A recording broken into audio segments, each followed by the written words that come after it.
Hello दोस्तों, स्वागत है आपका हमारे YouTube चैनल में। तो देखिए जीएस और ये जीके क्वेश्चन है, तो इनकी चर्चा कर लेते हैं और डिटेल में इनकी व्याख्या भी कर लेते हैं। तो देखिए पहला क्वेश्चन है, स्वतंत्र भारत की अर्थव्यवस्था के संदर्भ में निम्नलिखित में से कौन सी एक सर्वप्रथम घटित होने वाली घटना थी। पहला है बीमा कंपनियों का राष्ट्रीयकरण, दूसरा कह रहा है भारतीय स्टेट बैंक का राष्ट्रीयकरण, तीसरा है बैंकिंग रेगुलेशन एक्ट का अधिनियम और चौथा है पहली पंचवर्षीय योजना लागू करना। तो इसमें क्यों पहली क्यों होगी? इसमें होगा C answer, banking regulation act का अधिनियम सबसे पहले आया था। ठीक है।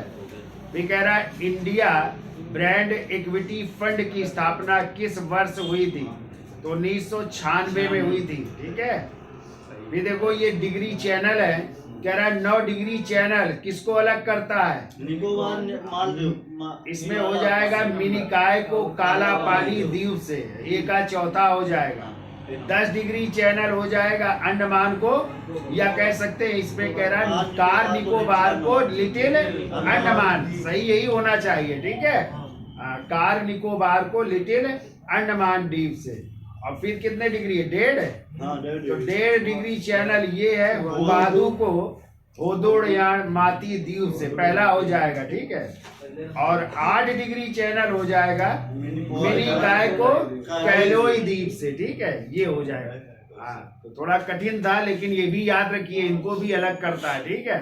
आप लोग बस वैसे याद कर लेते हो कि 8 डिग्री चैनल मालदीव को मिनिकॉय द्वीप से, 9 डिग्री चैनल लक्षद्वीप को मिनिकॉय द्वीप से, 10 डिग्री चैनल अंडमान को निकोबार द्वीप समूह से। तो ये भी याद रखिएगा, इनको भी अलग करता है।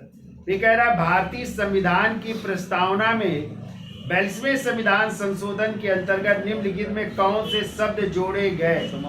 अब इसमें आंसर लोकतंत्रात्मक गणराज्य है, लोकतंत्रात्मक समाजवादी है, संपूर्ण प्रभुत्व संपन्न धर्मनिरपेक्ष है और समाजवादी धर्मनिरपेक्ष है। तो आंसर होगा डी, समाजवादी धर्मनिरपेक्ष। वैसे तो 3 शब्द जोड़े गए थे। ठीक है, समाजवादी और इसमें आंसर है धर्म निरपेक्ष, या इसी को एक और नाम से जानते हैं पंथ निरपेक्ष भी कह सकते हैं। ठीक है, पंथ निरपेक्ष भी कह सकते हैं। और तीसरा शब्द जोड़ा गया था अखंडता। कौन सा? अखंडता। हाँ, तो समाजवादी, पंथ निरपेक्ष और अखंडता, ये 3 जो है शब्द जोड़े गए थे प्रस्तावना में। किस संशोधन द्वारा? 42वें संविधान संशोधन 1976 द्वारा। ठीक है, याद हो जाएगा। तो समाजवादी, पंथ निरपेक्ष और अखंडता। तो कभी कभी क्वेश्चन आ जाता है कि प्रस्तावना में अब तक कितनी बार संशोधन किया गया था? 1 बार केवल। ठीक है, वो भी कब? 42वें संविधान संशोधन 1976। तो बताइए प्रस्तावना क्या थी पहले? उद्देशिका या उद्देश्य प्रस्ताव था। किसने प्रस्तुत किया था? जवाहरलाल नेहरू ने। कब प्रस्तुत किया? 13 दिसंबर 1946। और ये कब प्रस्तावना बना? 22 जनवरी 1947 को यही प्रस्तावना बना था। ठीक है, प्रियम्बल बना था। और आपको पता है इस प्रस्तावना की चित्रकारी किसने की है? नंदलाल बोस। क्यों? राम मनोहर सिन्हा ने। किसने चित्रकारी की? हाँ, और यदि आए संविधान के भाग की चित्रकारी तो नंदलाल बोस हो जाएंगे। ठीक है। हाँ, और इसी प्रस्तावना को संविधान की आत्मा भी कहते हैं। क्या कहते हैं? हाँ, संविधान की आत्मा। और जब आज भीमराव अम्बेडकर ने किसे कहा है? तो हो जाएगा अनुच्छेद 32, संवैधानिक उपचारों के अधिकार को कहते हैं। ठीक है, चलिए अगला क्वेश्चन है। कह रहा है विश्व बैंक समूह में कौन सा संगठन सम्मिलित नहीं है? तो IMF नहीं है। IMF अलग संगठन है। ठीक है, जिसे कहते हैं अंतरराष्ट्रीय मुद्रा कोष कहते हैं। ठीक है, और इसका भी मुख्यालय कहाँ पे? वाशिंगटन DC में है। ठीक है। फिर कह रहा है निम्नलिखित में कौन सा जाति प्रथा के उद्गम से संबंधित है? तो जाति प्रथा के उद्गम से संबंधित है दस रंजन, पुरुष सूक्त, कल्प सूत्र, ब्राह्मण। तो इसमें हो जाएंगे ब्राह्मण, क्योंकि जाति प्रथा में कौन से आए? पहले ब्राह्मण, क्षत्रिय, वैश्य, और सूत्रों का उल्लेख मिलता है पहली बार 10वें मंडल के पुरुष सूक्त से मिलता है। ठीक है, अगला कह रहा है निम्नलिखित में किस हड़प्पा स्थल से चावल की खेती के प्रमाण मिले हैं। तो सिंधु घाटी सभ्यता से पूछ रहा है। तो सिंधु घाटी सभ्यता का स्थल है लोथल। अरे महान लोगों, लोथल कहाँ पे है? गुजरात में है। ठीक है, अहमदाबाद में सरांग वाला नामक गांव में है। ठीक है, सरांग वाला गांव में है। ठीक है, यहाँ पे पड़ता है। खोज 1954 में यस आर राव ने की थी, या कहीं कहीं रंगनाथ राव भी मिलता है। ठीक है, इन्होंने खोजा था और यहीं से मिला है किसके प्रमाण? चावल के प्रमाण। ठीक है, चावल के प्रमाण यदि आ जाए सिंधु घाटी सभ्यता में कहाँ से मिले हैं तो लोथल से। और लोथल से ही हमने पढ़ाया आपको गोदीवाड़ा, गोदीवाड़ा यानी बंदरगाह या डाक यार्ड के भी प्रमाण मिले हैं। ठीक है, यहीं से हमने आपको पढ़ाया है फारस की मोहर मिली है। फारस किसका नाम था? ईरान का नाम था। तो ईरान की मोहर भी मिली है यहाँ से। ठीक है, यहाँ से हमने आपको बताया है हाथी दांत का पैमाना मिला है, ये भी याद रखिएगा। हाथी दांत का पैमाना भी यहाँ से मिला। तो बहुत सारी चीजें मिली। तांबे की बनी 4 वस्तुएं DRDO, ये भी यहीं से मिला है। सब चीज याद रखिए आप लोग है। तो चावल के प्रमाण आ जाए सिंधु घाटी सभ्यता लोथल, और नवपाषाण काल में आ जाए चावल के प्रमाण। एक आंसर हो जाएगा क्या आपका? एक हो जाएगा लहुरादेव, सबसे प्राचीन स्थल। ठीक है, और दूसरा स्थल हो जाएगा आपका जो कोलडीवा, इलाहाबाद में बेलन नदी घाटी में। ठीक है, तो वहां से भी हमें चावल या धान के प्रमाण, लेकिन वो नवपाषाण काल के स्थल है।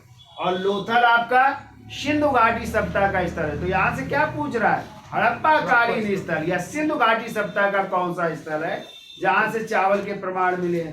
तो बाकी हैं तो सभी, लेकिन आप लोग क्या मारेंगे आंसर? लोथल है। चलिए अगला कह रहा है ऋग्वैदिक कालीन धर्म की प्रमुख विशेषता जिसकी पूजा थी त्रिमूर्ति, देवी, पशुपति, प्रकृति। तो प्रकृति की पूजा किया करते थे ऋग्वैदिक काल के लोग। ठीक है, और पशुपति की पूजा होती थी हड़प्पा कालीन। पशुपति आकृति की मोहर मिली है ना, हाँ, तो वो हो जाएगा आंसर। तो यहाँ पे हो जाएगा प्रकृति। कह रहा निम्नलिखित में किस खनिज का भारत से निर्यात नहीं होता था? तो तांबा, तांबे का निर्यात नहीं होता था। ठीक है, या नहीं होता है। और तांबे की खान कहाँ पे है? खेतड़ी राजस्थान में, जो सिंधु घाटी सभ्यता में भी थी खेतड़ी। ठीक है, आज भी है खेतड़ी की खान। आगे आइए, रक्तचाप नापने के लिए निम्नलिखित में से कौन सा उपकरण इस्तेमाल होता है? रक्तचाप BP, तो स्फेग्नोमैनोमीटर का प्रयोग किया जाता है। नहीं, हवा भरते हैं। हाँ, फिर जो है रक्तचाप न्यूनतम कितना होता है? 80 से 120/80 होना चाहिए। ठीक है, यानी न्यूनतम 80 और उच्चतम, यदि 120 से ऊपर है तो आपका BP हाई है, 80 से नीचे है तो BP लो कहते हैं ना। चलिए, तो स्फेग्नोमैनोमीटर हो जाएगा। कह रहा निम्नलिखित में किसके उत्सर्जन से समभारिक उत्पन्न होता है? तो बीटा कणों से। ठीक है, बीटा कण हो जाएंगे। किसी समयावधि में जनसंख्या वृद्धि के ढंग में सहने सहने होने वाले परिवर्तन को क्या कहा जाता है? जननांगी संक्रमण कहलाते हैं। ठीक है, फिर आइए भूकंप मापी केंद्र क्या है? अच्छा रुको, भूकंप मापी केंद्र इसमें हो जाएगा गोरी या विदनूर है। और भारी जल संयंत्र हो जाएगा तलचर।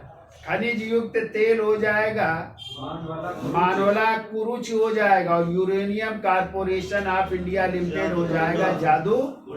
तो ए आंसर कर लीजिएगा। ठीक है, कह रहा स्थानीय पवन जो फान है की विशेषता का सही क्रम क्या है? तो इसमें हो जाएगा यह गर्म है। ठीक है, दूसरा भी यह आर्द्र है, और इसमें हो जाएगा चौथा यह शीत ऋतु में प्रवाहित होने वाली पवन है। तो ये फान हो जाएगी। तो सी आंसर हो जाएगा। ठीक है। कह रहा मीर कासिम द्वारा ईस्ट इंडिया कंपनी को दी जाने वाली जमींदारियों में निम्नलिखित में से कौन सी सम्मिलित नहीं थी? 24 परगना, वर्धमान, चटगांव, मिदनापुर। तो आपको याद रखना होगा मीर कासिम ने अंग्रेजों को 3 गांव की जमींदारी दी, वर्धमान, मिदनापुर और चटगांव की जमींदारी। 24 परगने की जागीर दी थी किसने? मीर जाफर ने। किसको दी थी? क्लाइव को।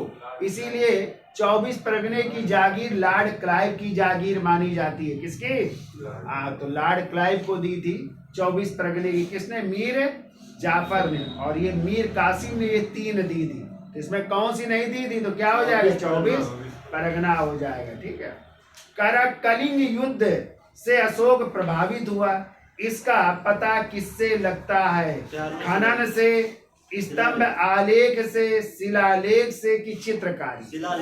हाँ, तो बताइए अशोक का कौन सा शिलालेख है जिससे हमें कलिंग युद्ध की जानकारी मिलती है? तो कौन सा? हाँ, तो अशोक का 13वां बृहद शिलालेख। कैसा शिलालेख है? हाँ, तो बृहद शिलालेख है जिससे हमें कलिंग युद्ध की जानकारी मिलती है। तो कलिंग का युद्ध कब लड़ा गया? तो ये भी याद रखिएगा, कलिंग का युद्ध हुआ था 261 ईसा पूर्व में। कलिंग युद्ध है 261 ईसा पूर्व, और इसकी जानकारी हमें मिलती 13वें शिलालेख से। ठीक है, क्लियर? और कलिंग को जीत करके कलिंग की राजधानी बनाई थी तोशाली। क्या बनी थी? तोशाली।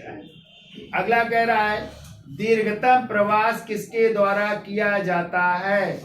इसमें हो जाएगा आर्कटिक टिटहरी हो जाएगा। ठीक है।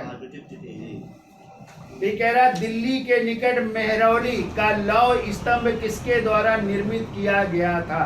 तो आप लोग याद रखिएगा कि दिल्ली के निकट जो लौह स्तंभ है इसी को कहते हैं मेहरौली का लौह स्तंभ। ठीक है, मेहरौली का लौह स्तंभ। और इसी स्तंभ में नाम मिलता है चंद्र का। किसका नाम मिलता है?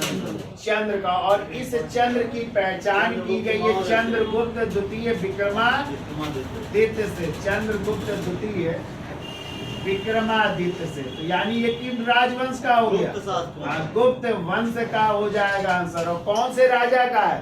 चंद्रगुप्त द्वितीय विक्रमादित्य का। ठीक है।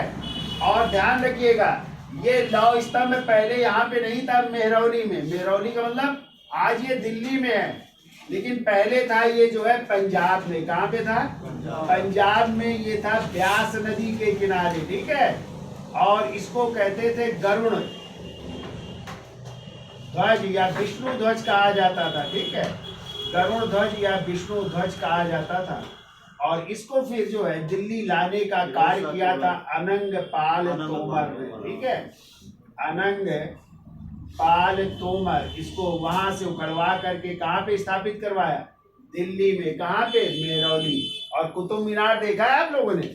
मेहरौली में भी कुतुब मीनार है वहीं पे। तो कुतुब मीनार के जस्ट पास में ही ये गड़ा हुआ है। और इसकी खासियत है कि आज भी सर्दी गर्मी बरसात में ऐसे ही है, इसमें आज तक जंग नहीं लगी। इसकी ये साइंस टेक्नोलॉजी कितनी अच्छी थी तब प्राचीन काल, आज तक जंग नहीं लगा। ठीक है। अब तो इसको कवर कर दिया गया लोहे के, वो लगा दिए गए बेड़े। पहले जब हम लोग छोटे थे, जब गए थे दिल्ली घूमने, तो तब जो है पकड़ करके भी कहते जो लोग इसको ऐसे करके उल्टा पकड़ लेते थे वो लकी होते थे। ठीक है, तब लोग पकड़ते थे। तो हम लोग भी कक्षा 8th में यहाँ पकड़े तो थे लेकिन पकड़ नहीं पाए थे। तो वो भी घटना है। तो इसके बारे में तो साइंस टेक्नोलॉजी बहुत अच्छी थी। ठीक है, आज तक जंग नहीं लगी। आगे आइए, कह रहा है आकाशीय गंगा के चारों ओर एक पूरा चक्कर लगाने से सूर्य को कितना समय लगता है? एक ब्रह्मांडीय वर्ष लगता है। ठीक है। पाल शासकों के किसके साथ घनिष्ठ सांस्कृतिक संबंध थे? तिब्बत के साथ। किसके साथ थे? और बंगाल के पाल शासक थे, नाम सुना है? तो क्वेश्चन आता है पाल वंश का संस्थापक कौन? गोपाल। और इसी के बारे में कहा जाता है जनता द्वारा निर्वाचित होने वाला पहला शासक था गोपाल। और इन्हीं के बेटे थे धर्मपाल। कौन थे? धर्मपाल, जिन्होंने विक्रमशिला विश्वविद्यालय की स्थापना की थी, पढ़ा है, और परम सौगात की उपाधि भी धारण की थी। किसने? धर्मपाल ने। और इसी विक्रमशिला विश्वविद्यालय को नष्ट कर दिया था किसने? किसने? अरे मोहम्मद गोरी के सेनापति बख्तियार खिलजी ने नालंदा विश्वविद्यालय और विक्रमशिला विश्वविद्यालय दोनों को नष्ट कर दिया था। ठीक है। और उस समय शासक थे सेन वंश के राजा लक्ष्मण सेन, जब ये आक्रमण हुआ था बंगाल में है। आगे आइए भाई, कह रहा है इंदिरा गांधी प्रियदर्शनी वृक्ष मित्र पुरस्कार किस क्षेत्र में योगदान से संबंधित है? तो वनारोपण, वन को लगाना है, वनों का रोपण करना। ठीक है। फिर अगला क्वेश्चन कह रहा है प्लेट विवर्तनिक सिद्धांत के अनुसार पर्वतों के बनने का कारण क्या है? तो प्लेटों की वृत्तीय गति हो जाएगा। ठीक है। कह रहा है संस्कृत कवि राजशेखर किसके दरबार में रहते थे? तो यहाँ पे महेंद्र पाल भी आंसर हो सकता है, लेकिन महेंद्र पाल नहीं है तो क्या मारोगे? महिपाल। तो यहाँ पे महिपाल हो जाएंगे। ठीक है। तो दोनों के दरबार में रहते थे राजशेखर, और राजशेखर की ही पुस्तक है कर्पूर मंजरी और काव्य मीमांसा। लिख लिया करो है, इनकी रचना बहुत पूछी जाती। कौन कौन सी? कर्पूर मंजरी और काव्य मीमांसा हो जाएगा। ठीक है। कह रहा भारतीय संविधान के निम्नलिखित किस अनुच्छेद के अंतर्गत केंद्र सरकार राज्य सरकारों को योजना सहायता प्रदान करती है? तो अनुच्छेद 275 के तहत जो है। ठीक है। केंद्र सरकार किसको? राज्यों को अनुदान प्रदान करती है। फिर अगला क्वेश्चन कह रहा अशोक मेहता कमेटी जिससे पंचायतों की कार्यप्रणाली का पुनर्निरीक्षण किया गया ने किस व्यवस्था की संस्तुति की थी? तो देखो अशोक मेहता समिति ने 2 स्तरीय, कौन सी स्तरीय?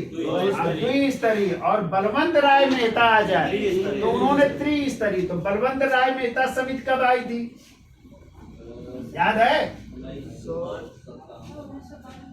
अरे बलवंत राय मेहता समिति आई थी 1957 में। इन्होंने त्रिस्तरीय पंचायती राज व्यवस्था की सिफारिश की थी, और यही उत्तर प्रदेश में लागू है। ठीक है। ग्राम स्तर पर ग्राम पंचायत और पंचायत स्तर पर या खंड स्तर पर पंचायत समिति, जैसी को क्षेत्र पंचायत अपने यहाँ कहते हैं, और जिला स्तर पर जिला पंचायत। ठीक है। और अशोक मेहता समिति आई थी 1977 में। कब आई थी? 1977 में आई थी, और इन्होंने 2 स्तरीय पंचायती राज व्यवस्था की सिफारिश की थी। ठीक है। तो ये हो जाएगा अशोक मेहता समिति 1977 2 स्तरीय व्यवस्था है। आगे आइए, आर्यों के आदि ग्रंथ ऋग्वेद में मुख्यतः क्या समाविष्ट है? तो देवताओं की स्तुतियां। क्या है? देवताओं की स्तुतियां। और ऋग्वेद का पुरोहित क्या कहलाता था? होत्र या होता कहलाता था। ठीक है। कितने सूक्त हैं ऋग्वेद में? 1028 सूक्त है। कितने मंडल हैं? 10 मंडल है। सबसे प्राचीन मंडल 2 से 7 तक, इसी को ऋषि मंडल कहते हैं। फिर 8वां 9वां और सबसे बाद में मंडल लिखा गया, पहला और 10वां मंडल लिखा गया। ठीक है। आगे आइए, कह रहा निम्नलिखित में कौन सा कथन व्यापारिक पवनों के संदर्भ में सत्य नहीं है? तो इसमें हो जाएगा दक्षिणी गोलार्ध में ये दाईं ओर विक्षेपित होकर दक्षिण पूर्व व्यापारिक पवनों का रूप लेती हैं, तो बी गलत हो जाएगा। ठीक है। सुनामी, पहले तो बताइए सुनामी किस भाषा का शब्द है? जापानी भाषा का शब्द है। तो सुनामी नामक विशाल समुद्री तरंग किसके कारण उत्पन्न होती है? भूकंप के कारण। किसके कारण? भूकंप के कारण होती है। फिर कह रहा है पदार्थों की वृद्धि मूलतः किससे प्रभावित होती है? तो इसमें हो जाएगा प्रकाश और ताप से। ठीक है।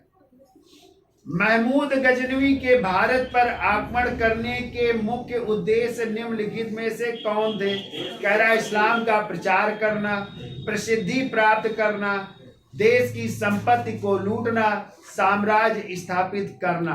उसका मेन उद्देश्य था देश की संपत्ति को लूटना, ठीक है, संपत्ति लूटना। और तभी उसने 1025 ईस्वी में सोमनाथ के मंदिर को लूटा था। उसने 17 बार भारत पर आक्रमण किए, 1000 से लेकर के 1027 ईस्वी तक, ठीक है। तो पहला हिंदू शाही वंश के राजा जयपाल के ऊपर, जिनकी राजधानी थी उदभांडपुर, और अंतिम आक्रमण था 1027 में पंजाब के जाटों पर। तो 17 बार आक्रमण किया, और इसका उल्लेख किया है इतिहासकार हेनरी इलियट ने। किसने? हेनरी इलियट लिखते हैं कि महमूद गजनवी ने भारत पर 17 बार आक्रमण किया। और उसी के दरबार में बहुत से इतिहासकार रहते थे, जैसे आप लोगों ने नाम सुना होगा किसका? अल-बरूनी। नाम सुना है? कौन सी किताब लिखी है अल-बरूनी ने? तहकीक हिंद या किताबुल हिंद। किस भाषा में? अरबी भाषा में। फिरदौसी का नाम सुना है? कौन सी किताब? शाहनामा, वो भी इसके दरबार में रहे। उतबी का नाम सुना है? किताबुल यामनी के लेखक उतबी। बैहाकी का नाम सुना है? बैहाकी ने लिखी थी तारीख-ए-सुबक्तगीर। ये सब उसके दरबार में रहते थे। किसके? महमूद गजनवी के दरबार में, ठीक है। आगे आइए, कहां तक पहुंचे? इसमें हो जाएगा देश की संपत्ति को लूटना है, और इसीलिए उसे बुद्ध शिकन भी कहते हैं। बुद्ध शिकन का मतलब मूर्तियों को तोड़ने वाला, मूर्ति भंजक भी कहा जाता है ना। और पहला शासक है महमूद गजनवी, जिसने सुल्तान की उपाधि धारण की। ये भी याद रखिएगा आप लोग। आगे आइए, लॉर्ड लिटन द्वारा गृहीत वर्नाकुलर प्रेस एक्ट 1878 का उद्देश्य क्या था? तो वर्नाकुलर प्रेस एक्ट कौन लाए? लॉर्ड लिटन। और इनका उद्देश्य था भारतीय भाषाओं में प्रकाशित समाचार पत्रों को प्रतिबंधित करना। और फिर इनको समाप्त करने का श्रेय दिया जाता है लॉर्ड रिपन को, जो अगले गवर्नर या वायसराय बने थे, ठीक है।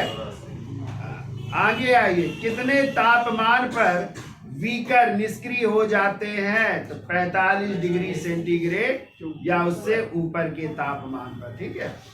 हाइड्रोजन के रेडियोधर्मी समस्थानिक को क्या कहते हैं? ट्रीटियम कहते हैं। क्या कहते हैं? ट्रीटियम कहते हैं, ठीक है। कह रहा है गंगा घाटी की नदियों के किनारे पर पाई जाने वाली नई जलोढ़ मृदा को क्या कहते हैं? तो खादर। और पुरानी जलोढ़ मृदा को बांगर, ठीक है। पुरानी जलोढ़ मिट्टी को बांगर और नवीन जलोढ़ मिट्टी को क्या कहते हैं? खादर मृदा कहते हैं, ठीक है। कह रहा है बहुपक्षीय विनियोग गारंटी अभिकरण किससे जुड़ा है? तो विश्व बैंक समूह से जुड़ा है, ठीक है। निम्नलिखित में किस देश में राज्य का प्रमुख वंशानुगत होता है? Pakistan, Japan, Canada, Bangladesh. तो जापान। तो जापान में आज भी राजा होते हैं, ठीक है। और वहां पे वंशानुगत व्यवस्था, जैसे ब्रिटेन में नहीं है, तो राजा के बाद उनका पुत्र या पुत्री कोई भी बनेगा। ऐसे कहाँ पे? जापान में। बांग्लादेश में क्यों है? बांग्लादेश में तो प्रधानमंत्री होते हैं, अब तो चुनाव होता है। अरे चुनाव होता है, चुन करके आती। जैसे इस समय शेख हसीना वाजेद, वो जो है शेख मुजीबुर रहमान की क्या है? बेटी है, तो प्रधानमंत्री हैं। राष्ट्रपति भी होते हैं यहाँ पे बांग्लादेश में। तो प्रधानमंत्री शेख हसीना, राष्ट्रपति कोई। तो यहाँ पे वंशानुगत नहीं है, चुनाव होते हैं। हाँ, चुनाव में वो जीतती चली आ रही है। नहीं, मैंने कहने का तात्पर्य था कि उसी के खानदान के सब बने बीच में और भी बदले हैं सब। बेगम खालदा जिया हुई हैं, ठीक है, तो बदले हैं। लेकिन जापान में जो राजा है, राजा के बाद उनका बेटा ही राजा बनता है। कौन है? नारी हितो करके है इस समय। इस समय जापान के राजा है। आगे आइए, जब कोई उपग्रह पृथ्वी का चक्कर लगाता है तब उस पर निम्नलिखित में कौन सा बल कार्य करता है? तो पृथ्वी और उपग्रह के बीच गुरुत्वाकर्षण बल कार्य करता है, ठीक है। लौह अयस्क के मुख्य निर्यातक और नौसैनिक अड्डे के रूप में कौन सा भारतीय बंदरगाह महत्वपूर्ण है? तो विशाखापट्टनम, जो आंध्र प्रदेश में है, ठीक है। कह रहा अश्रु गैस का रासायनिक नाम क्या? अश्रु गैस जानते हो? नहीं, पुलिस चलाती जिससे आंसू निकलने लगते हैं, ठीक है। इसका नाम है क्लोरो एसिटोफिनोन है। क्लोरोएसिटोफिनोन ये गैस है, अश्रु गैस, ठीक है। कह रहा है जब दूध को माथा जाता है तो किसके कारण क्रीम अलग हो जाती है? अब केंद्र। कौन सा बल लगता है? अब केंद्र। बाहर को नहीं मारते हो तो बाहर की ओर, तो आपने देखा हो गांव में नेनू जिसे कहते हैं, नहीं निकल आती बाहर, हाँ, तो वो अब केंद्रीय बल लगता है, ठीक है।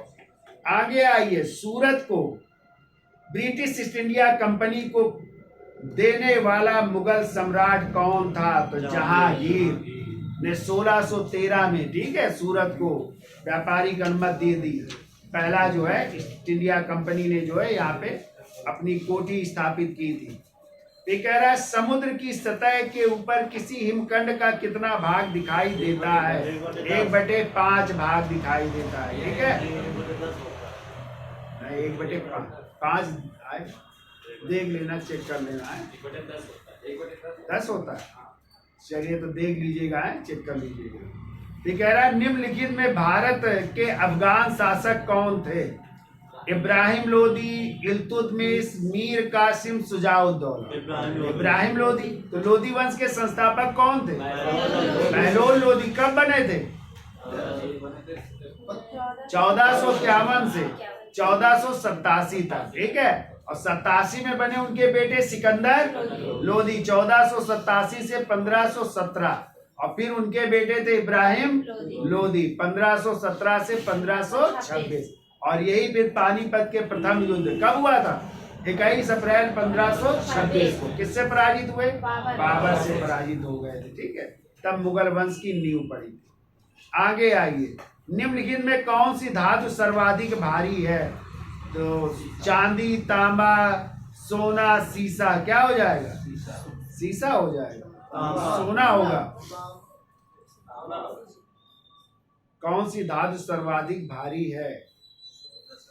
सोना कह रहा है आंसर, चेक कर लेना आप लोग। ये कह रहा है बिहार का शोक किसे कहते हैं? किसे कहते हैं?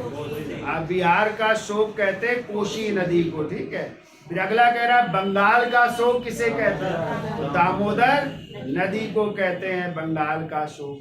भी कह रहा है भारत सरकार अधिनियम 1935 में उल्लिखित निर्देशों के दस्तावेज जिसे कहते हैं इंस्ट्रूमेंट ऑफ इंस्ट्रक्शन, भारत के संविधान में वर्ष 1950 में किस रूप में समाहित किए गए? ये हमने लिखाया है, आपको ध्यान है? इसका नाम इंस्ट्रूमेंट ऑफ इंस्ट्रक्शन का मतलब होता है राज्य के नीति निर्देशक तत्व, ठीक है। जिनको 1937 में ब्रिटिश सरकार ने, या उस समय 35 के नियम तहत शामिल किए गए, फिर आपके संविधान में भी इनको शामिल किया गया, जिन्हें कहते हैं DPSP है। जो भाग किसमें है? 4 में है, ठीक है। अनुच्छेद 36 से 51 तक है, ठीक है। तो हो जाएगा राज्य के नीति निर्देशक सिद्धांत हो जाएंगे, ठीक है। भी कह रहा मानव शरीर में ताप नियंत्रण केंद्र या थर्मोस्टेट कहाँ स्थित है? तो ताप नियंत्रण का कार्य करती है हाइपोथैलेमस भाग मस्तिष्क का, ठीक है। सर्दी लगना, गर्मी लगना, भूख प्यास, इसका निर्धारण कौन करता है? मस्तिष्क का, यही हाइपोथैलेमस। इसीलिए हाइपोथैलेमस को master of the master gland कहते हैं। क्या कहते हैं? Master of the master gland. और आ जाए केवल मास्टर ग्लैंड किसे कहते हैं? तो पीयूष ग्रंथि या पिट्यूटरी ग्रंथि को कहते हैं, ठीक है। आगे आइए, कह रहा निम्नलिखित में किस वैज्ञानिक ने पोलोनियम तत्व की खोज की थी? तो मैरी क्यूरी ने की थी, ठीक है। कह रहा है कोई राष्ट्र सामान्यतः अपनी मुद्रा का अवमूल्यन किस लिए करता है? क्यों किया भारत ने? तो इसमें है अपने भुगतान अवशेष में हुए घाटे को बदलने के लिए करता है, ठीक है। निम्नलिखित कौन सा भारत में शिक्षा के विकास से संबंधित नहीं है?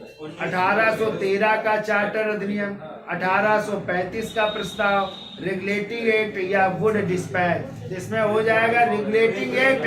1773 का रेगुलेटिंग एक्ट नहीं संबंधित है, जबकि 1813 के चार्टर एक्ट में भारतीय शिक्षा के विकास के लिए 1 लाख रुपए खर्च का प्रावधान किया गया।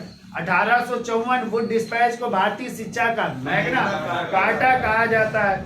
और एक क्या 1835 के अधिनियम के तहत ही अंग्रेजी को भारत की शिक्षा का माध्यम बनाया गया था। और आप लोगों ने पढ़ा होगा लॉर्ड मैकाले का छनन सिद्धांत, फिल्ट्रेशन थ्योरी, उन्होंने अंग्रेजी शिक्षा को बढ़ावा दिया था। उस समय थे लॉर्ड विलियम बेंटिंग, ठीक है, भारत के गवर्नर जनरल। आगे आइए,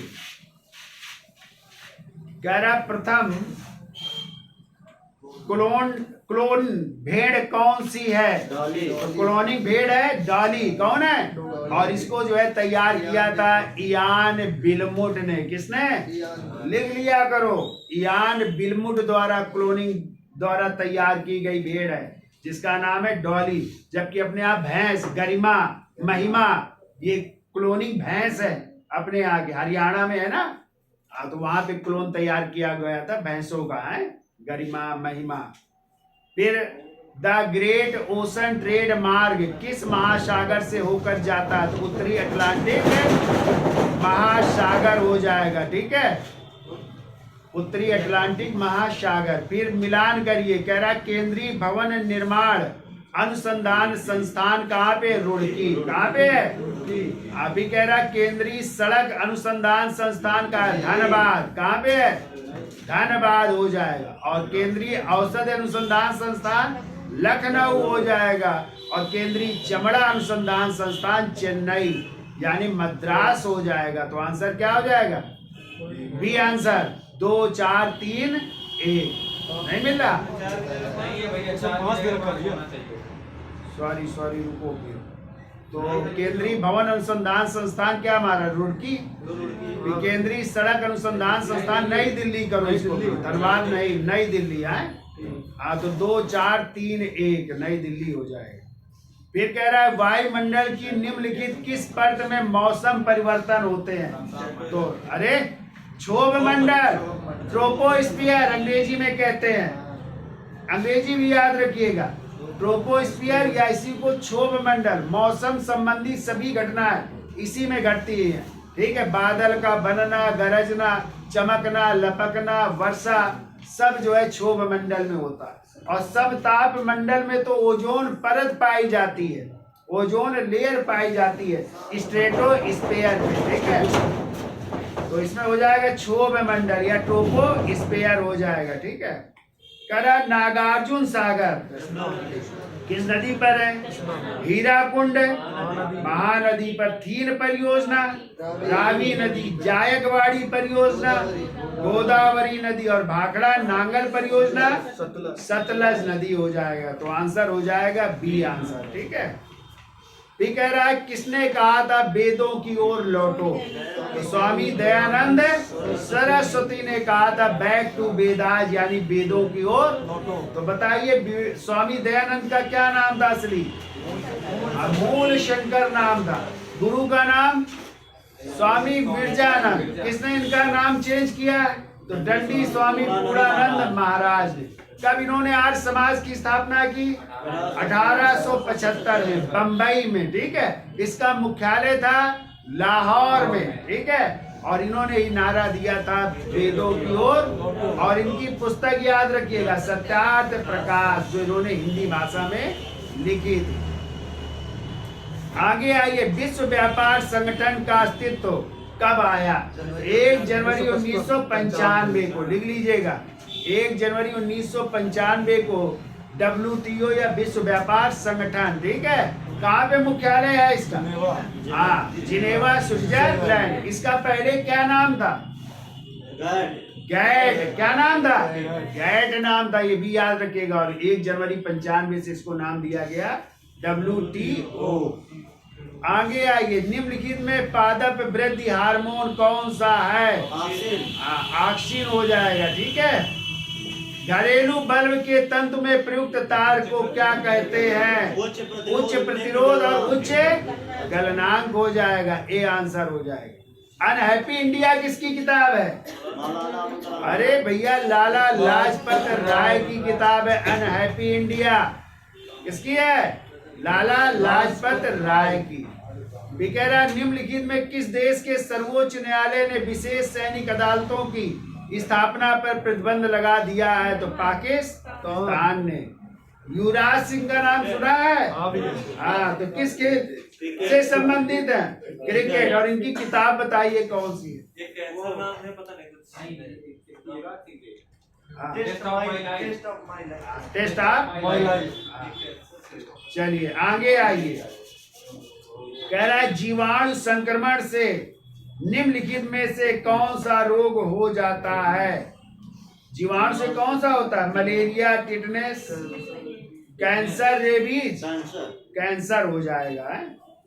रेबीज तो होता है उनसे, कुत्तों के काटने से ना।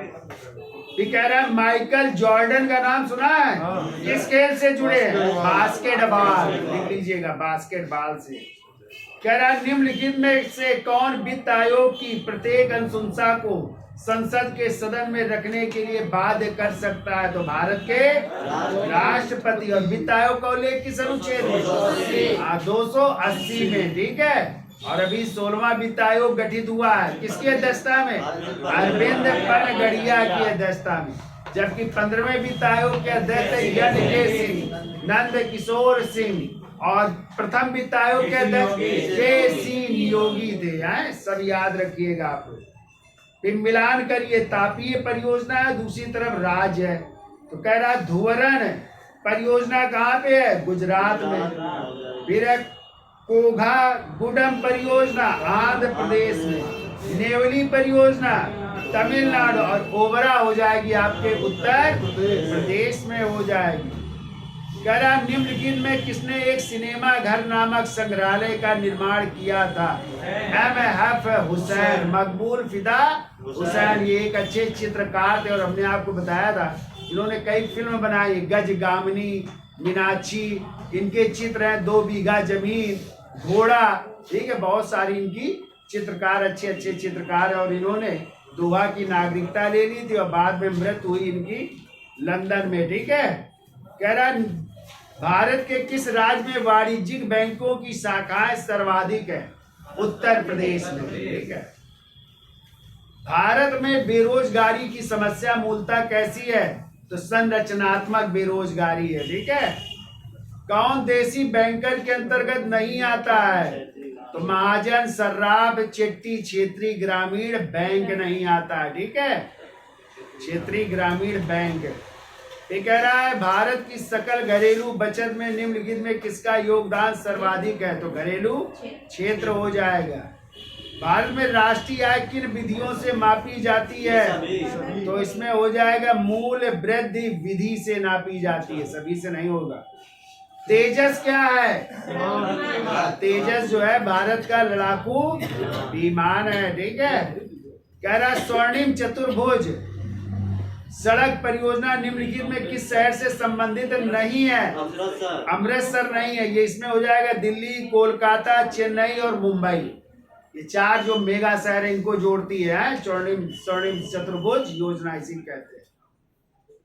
तो अमृतसर नहीं होगा। फिर कह रहा है मुक्त व्यापार क्षेत्र घोषित किया जाने वाला भारत का पहला निर्यात प्रसंस्करण क्षेत्र कौन सा? तो सांता क्रूज है। ठीक है, मुंबई है। बैंक नोट प्रेस कहाँ है? देवास, मध्य प्रदेश। कहाँ पे है? देवास में है। फिर देखो पर्वतीय वन है, हिमालय पर्वत। उष्णार्ध सदाबहार वन हो जाएंगे नीलगिरी पर्वत। आर्द्र मानसूनी वन पश्चिमी घाट और उष्णार्ध पतझड़ वन हो जाएंगे पूर्वी घाट। ये आंसर कर लो है। निम्नलिखित में कौन केंद्रीय बजट को तैयार करने तथा संसद में उसे प्रस्तुत करने के लिए उत्तरदायी है? आर्थिक मामलों का विभाग हो जाएगा। इसमें किस दिवस को उपभोक्ता अधिकार दिवस के रूप में मनाते हो? 15 मार्च को मनाते हैं। ठीक है। प्रकाश का रंग किससे निर्धारित होता है? तो तरंग दैर्घ्य से निर्धारित होता है। किस रंग का तरंग दैर्घ्य सबसे ज्यादा होता है?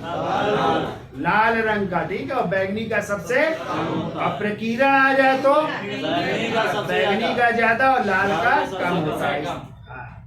आगे आइए। यदि पानी में मछली की आभासी गहराई 3 मीटर हो तो उसकी वास्तविक गहराई कितनी होगी? 4 मीटर। कितनी होगी? 4 मीटर। निम्नलिखित में विचार करिए भाई। कह रहा है भारत के संविधान में 76वें संविधान संशोधन के अंतर्गत 6 से 14 वर्ष की आयु के बच्चों को निःशुल्क तथा अनिवार्य शिक्षा उपलब्ध कराना मूल अधिकार बनाया गया। गलत है, इसमें 76 नहीं है, 86वां होना चाहिए था। ठीक है। फिर कह रहा है दूसरा, सर्व शिक्षा अभियान के अंतर्गत ग्रामीण क्षेत्रों तक में कंप्यूटर शिक्षा दिलाने का प्रावधान है। ये सही है। ठीक कह रहा है शिक्षा भारत के संविधान के 42वें संविधान संशोधन 1976 द्वारा समवर्ती सूची में शामिल किया गया है। ये भी सही है। तो शिक्षा कहाँ का विषय हो गया? समवर्ती सूची का, और इसको 22वें संविधान संशोधन 76 द्वारा शामिल किया है। तो इसमें आंसर हो जाएगा 2 और 3। पहला गलत है, 2 और 3 सही है। ठीक है। कह रहा है कोशिका में ऊर्जा का स्रोत कौन सा है? एटीपी। क्या हो जाएगा? हाँ। फिर देखो मिलान करना है। फर्टिलाइजर कारपोरेशन ऑफ इंडिया कहाँ पे? सिंदरी, बिहार में है। फिर है हिंदुस्तान एंटीबायोटिक्स लिमिटेड कहाँ हो जाएगा? पिपरी में हो जाएगा। इंडियन रेयर अर्थ लिमिटेड हो जाएगा अलवाई में हो जाएगा। और national news print limited Nepanagar. अखबारी कागज किसके लिए प्रसिद्ध है? नेपानगर मध्य प्रदेश में। ठीक है। तो आंसर क्या हो जाएगा? ए। शरीर का सबसे व्यस्तम अंग कौन सा है? वक्र, हृदय, यकृत, मस्तिष्क। हार्ट है आपका। ठीक है, जो चलता रहता है। ठीक है। एनीमिया क्या है? तो एनीमिया एक प्रकार का रोग है। क्या है? भी कह रहा है यकृत भोजन का संग्रह किस रूप में करता है? तो ग्लाइकोजन के रूप में। ठीक है। प्रतिजैविक का निर्माण किसमें होता है? तो इसमें हो जाएगा रक्त प्लाज्मा में। ठीक है। किसी भी प्राणी का बुद्धिमान होना किस पर निर्भर करता है? सेरिब्रम पर। किस पर? और प्रकाश संश्लेषण में ऑक्सीजन किससे निकलती है? पानी से। और फूल गोभी का खाया जाने वाला भाग पुष्प क्रम हो जाएगा। सर्वाधिक मात्रा प्राकृतिक अवस्था में मिलने वाला पिगमेंट कौन सा है? क्लोरोफिल हो जाएगा। ठीक है। मिट्टी अपरदन को रोकने की विधि कौन कौन सी है? तो सभी है। पट्टीदार कृषि, समोच्च कृषि, सिंचाई और उर्वरक कृषि, और सीढ़ीदार कृषि हो जाए। निम्नलिखित में से उत्तेजना किससे संबंधित है? हार्मोन। किससे? फिर कह रहा है नई सदी को भारत की सदी बनाएं। ये उद्गार किसके हैं? अटल बिहारी वाजपेयी जी के हैं। ठीक है।